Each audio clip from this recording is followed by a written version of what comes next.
Sadducees, who say that there is no resurrection, came to him. They asked him, saying, "Teacher, Moses wrote to us, if a man's brother dies and leaves a wife behind him and leaves no children, his brother should take his wife and raise up offspring for his brother." There were 7 brothers. The first took a wife and dying left no offspring. The second took her and died, leaving no children behind him. The third likewise. And the 7 took her and left no children. Last of all, the woman also died. In the resurrection, when they rise, whose wife will she be of them?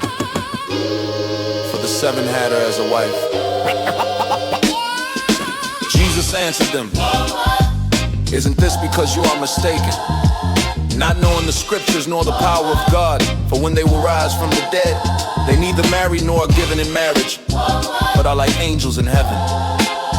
But about the dead, that they are raised, haven't you read in the book of Moses about the bush, how God spoke to him, saying, I am the God of Abraham, the God of Isaac, and the God of Jacob. He is not the God of the dead, but of the living. You are therefore badly mistaken." One of the scribes came and heard them questioning together, knowing that he had answered them well. He asked him, "Which commandment is the greatest of all?"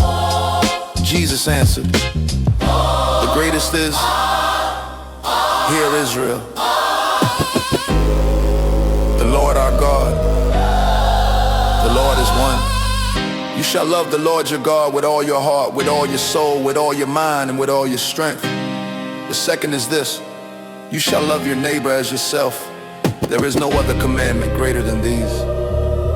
The scribe said to him, "Truly, teacher, you have said well that he is one, and there is none other but he. And to love him with all the heart, with all the understanding, with all the soul, and with all the strength, and to love his neighbor as himself is more important than all whole burnt offerings and sacrifices." When Jesus saw that he answered wisely, he said to him, "You are not far from God's kingdom." No one dared ask him any question after that. Jesus responded as he taught in the temple, "How is it that the scribes say that the Christ is the son of David? For David himself said in the Holy Spirit, the Lord said to my Lord, sit at my right hand until I make your enemies the footstool of your feet. Therefore David himself calls him Lord, so how can he be his son?" The common people heard him gladly.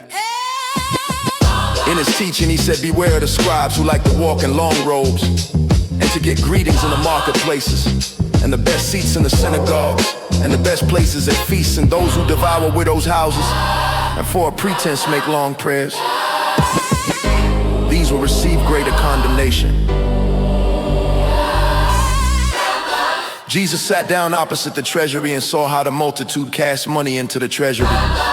Many who were rich cast in much. A poor widow came and cast in 2 small brass coins, which equal a quadrant. He called his disciples to himself and said to them, "Most certainly I tell you, this poor widow gave more than all those who are given into the treasury. For they all gave out of their abundance, but she, out of her poverty, gave all that she had to live on.